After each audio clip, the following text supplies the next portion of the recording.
बात करते हैं बांग्लादेश की, जहां पर हिंसा और विरोध प्रदर्शन के साए में रविवार को आम चुनाव के लिए मतदान होगा। इस बीच विपक्षी दलों ने 48 घंटे का विरोध प्रदर्शन शुरू कर दिया है। मुख्य विपक्षी दल बीएनपी के चुनाव का बहिष्कार करने के बाद शेख हसीना का जीतना तय माना जा रहा है, लेकिन गंभीर सवाल भी उठ रहे हैं। इससे पहले कल रात ढाका जा रही ट्रेन में आग लगा दी गई।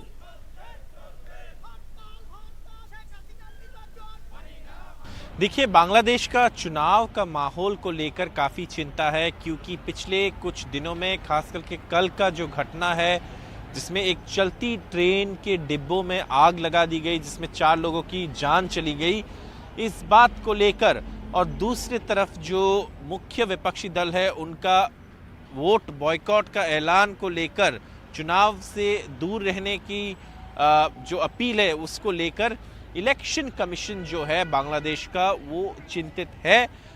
जो चीफ इलेक्शन कमिश्नर है बांग्लादेश का, आज उन्होंने इंटरनेशनल मीडिया और ऑब्जर्वर्स के साथ एक प्रेस कॉन्फ्रेंस किए और इंटरेक्शन किए, और उसमें उन्होंने कहा कि ज़रूर जब हिंसा होता है उसका प्रभाव चुनाव प्रक्रिया में पड़ता है, और इसके ऊपर नज़र रखते हुए जो बांग्लादेश के चुनाव आयोग है और जो यहाँ के अधिकारी है, उन्होंने करीब 8 लाख सुरक्षा कर्मियों को ज़मीन पर उतारा है, और ये सुरक्षा कर्मी बूथ के आसपास के इलाका को और बूथ को सिक्योर करेंगे। लेकिन जो घटना हुआ और जो मुख्य विपक्षी दल की तरफ से जो अपील रहा है उसको लेकर ज़रूर चिंता है। दूसरी सवाल ये भी है कि इस चुनाव के जो एक लेजिटिमेसी को लेकर सवाल उठाए गए हैं विपक्षी द्वारा, उसको जवाब देने के लिए उस पर अवामी लीग जो है, जो यहाँ के सत्ताधारी दल है, उन्होंने काफ़ी वेहमेंटली उसका जवाब दिया है।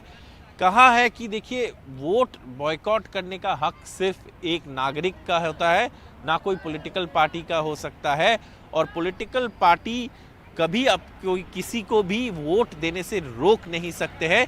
अपील तो ज़रूर कर सकते हैं, लेकिन वोट देने से रोक नहीं सकते हैं, और अगर किसी को वोट देने से रोका गया तो इसकी ऊपर कठोर कार्रवाई होगी, ऐसे भी बताया गया है। सुबह से चुनाव प्रक्रिया शुरू होगा, 4 बजे ख़त्म होगा, उसके थोड़े देर तक चल सकता है, क्योंकि जो लोग पहुंच जाएंगे उनको वोट देने की अनुमति दी जाएगी, और उसके बाद तुरंत काउंटिंग शुरू हो जाएगा। लेकिन इस चुनाव को लेकर अभी भी कुछ सवाल उठ रहे हैं।